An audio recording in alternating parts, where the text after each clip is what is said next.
Hello नमस्कार दोस्तों, PG technical में आपका स्वागत है। मैं आज आपको कंप्यूटर रिलेटेड वीडियोस लेके आया हूं। जैसा आपको पता है कि ऑफिस या हॉस्पिटल्स में बहुत सारे ऐसे लोग हैं जो कंप्यूटर्स का यूज़ करते हैं, तो वहां पे आप एक्सेल का प्रयोग बहुत बड़े पैमाने पे किया जाता है। तो मैं वही एक्सेल के बारे में आज कुछ शॉर्टकट्स कीज़ के बारे में आपको यह वीडियो लेके आया हूँ। तो जैसा आपको पता है कि एक्सेल में बहुत सारे शॉर्टकट्स कीज़ का प्रयोग होता है और शॉर्टकट्स कीज़ के माध्यम से आप किसी भी काम को बहुत जल्दी से जल्दी करने में सक्षम होते हैं। तो मैं इसी पर आज एक वीडियो लेकर आया हूँ। जैसे आपको ये भी पता होगा कि एक्सेल में शॉर्टकट कीज़ बहुत टाइप्स के होते हैं, तो मैं सबको अलग अलग टाइप्स में शॉर्टकट्स की आपको बताऊंगा। जैसे आप जानते हो कि नेविगेशन शॉर्टकट्स की होता है एक्सेल में, CTRL शॉर्टकट्स की होता है, रो एंड कॉलम शॉर्टकट्स की होता है और बहुत सारे ऐसे शॉर्टकट्स की होते हैं जो अलग अलग फील्ड में इनका प्रयोग किया जाता है। तो मैं इसी प्रकार स्टेप बाय स्टेप सारे शॉर्टकट्स कीज़ के बारे में आपको बताऊंगा। तो वीडियो पर जाने से पहले अगर आप मेरे चैनल पर नए हैं तो मेरे चैनल को सब्सक्राइब करिए और बगल में बेल आइकन नोटिफिकेशन को ऑन कर लीजिए, जिससे आपको अपडेट्स मिलती रहें। आइए चलते हैं वीडियो की ओर। जैसा कि आपको पता है कि इस प्रकार का इंटरफेस खुल गया है। तो यहाँ पे मैं आपको सबसे पहले एक्सेल शॉर्टकट्स कीज़ में फॉर्मेटिंग शॉर्टकट्स कीज़ के बारे में बताऊँगा। देखिए, फॉर्मेटिंग शॉर्टकट्स की है, इसका भी प्रयोग बहुत पैमाने पे किया जाता है। तो मैं फॉर्मेटिंग शॉर्टकट्स कीज़ के बारे में कुछ महत्वपूर्ण यहाँ पे शॉर्टकट्स कीज़ देखिए यहाँ दिया है, जैसे Ctrl+1। तो इसका देखिए प्रयोग होता है फॉर्मेट्स बॉक्स के लिए। और तो फॉर्मेटिंग शॉर्टकट्स की तो मैं इसको थोड़ा लार्ज कर देता हूँ जिससे आपको ज़्यादा समझ में आए। और यहाँ पे सेकंड देखिए है Alt+E+S+T, इससे कॉपी फॉर्मेट कोई भी, जैसे अगर आपका फॉर्मेट है तो कोई भी इसको आप एक क्लिक में उसको फॉर्मेट कर सकते हैं।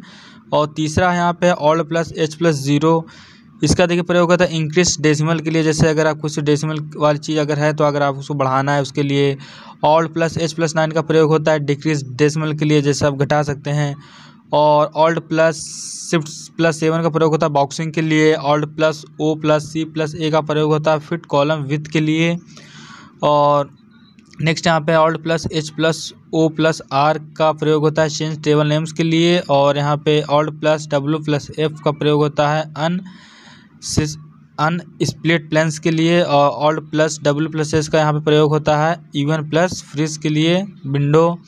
और Shift+CTRL का +H का प्रयोग होता है डेट फॉर्मेट्स के लिए। और Shift+CTRL+$ का यहाँ डॉलर साइन दिख रहा है, डॉलर्स का प्रयोग होता है डॉलर्स फॉर्मेट्स के लिए, डायरेक्ट आप डॉलर फॉर्मेट्स खोल सकते हैं। और Shift+Ctrl+% का प्रयोग होता है परसेंटेज फॉर्मेट्स के लिए। और Alt+ double inverted comma equal to double inverted comma का प्रयोग होता है सम फंक्शंस के लिए। जैसे आपको पता फॉर्मेट कीज़ के बाद मैं आपको अब आते हैं नेक्स्ट शॉर्टकट्स कीज़ के बारे में। तो मैं आपको बताऊंगा फंक्शन की शॉर्टकट्स कीज़ के बारे में। तो यहाँ पे F2 का प्रयोग होता है एडिट सेल्स के लिए, F4 का प्रयोग होता है एंकर सेल्स के लिए, और F7 का प्रयोग होता है यहाँ पे स्पेल चेक के लिए।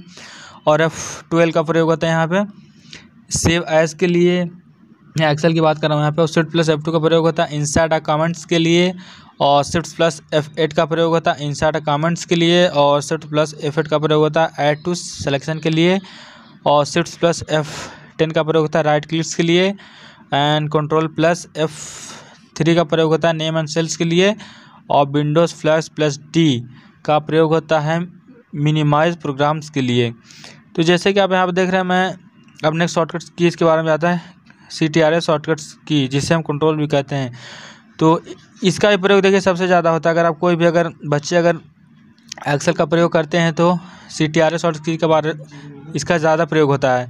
तो Ctrl+A का देखिए होता है सेलेक्ट ऑल के लिए, Ctrl+B का होता है बोल्ड के लिए, Ctrl+C का होता है कॉपी के लिए, और Ctrl+D का प्रयोग होता है फिल डाउन के लिए, और Ctrl+F का प्रयोग होता है फाइंड के लिए, कुछ खोजने के लिए, और Ctrl+I का होता है आइटेलियन के लिए, Ctrl+N का होता है न्यू वर्कबुक के लिए, Ctrl+O का प्रयोग होता है ओपन्स के लिए, और Ctrl+P का प्रयोग होता है प्रिंट के लिए, Ctrl+R का प्रयोग होता है फिल राइट्स के लिए, और Ctrl+S का प्रयोग होता है सेव वर्कबुक के लिए, Ctrl+U का प्रयोग होता है अंडरलाइन के लिए, Ctrl+V का प्रयोग होता है पेस्ट के लिए, Ctrl+W का प्रयोग होता है क्लोज विंडोज़ के लिए, और Ctrl+X का प्रयोग होता है कट के लिए, और Ctrl+Z का प्रयोग होता है अंडू के लिए। अब मैं आपको नेविगेशन शॉर्टकट कीज़ के बारे में बताऊंगा। तो जैसा कि आप देख रहे हैं कि मैं एक एक करके, देखिए यहाँ बहुत सारे तो नहीं बता सकता हूँ। अब मैं नेविगेशन का आप देख सकते हैं, आप यहाँ पे स्क्रीनशॉट लेके आप वीडियो डाउनलोड करके आप पूरी जानकारी ले सकते हैं। मैं आपके लास्ट में शॉर्टकट की के बारे में columns and row shortcut keys के बारे में, इसका भी प्रयोग बहुत सारा होता है। तो मैं अभी row and columns and row shortcut keys के बारे में आपको बताता हूं। तो Ctrl+9 का देखिए प्रयोग होता है हाइड रो के लिए। Shift+Ctrl+9 का प्रयोग होता है अनहाइड रोज के लिए। Ctrl+0 का प्रयोग होता है हाइड कॉलम्स के लिए। और Shift+Ctrl+0 का प्रयोग होता है अनहाइड कॉलम के लिए। और Shift+स्पेस बार का प्रयोग होता है हाईलाइट रोज के लिए। और Ctrl+स्पेस बार का प्रयोग होता है हाईलाइट कॉलम्स के लिए। और Shift+Ctrl++ साइंस का प्रयोग होता है इंसर्ट ब्लैंक सेल्स के लिए। और Ctrl+- साइन का प्रयोग होता है डिलीट सेलेक्ट सेल्स के लिए। और Shift+Alt+लेफ्ट एरो का प्रयोग होता है ग्रुप रो या कॉलम्स के लिए। और Shift+Alt+ राइट एरो का प्रयोग होता है अनग्रुप रो या कॉलम्स के लिए।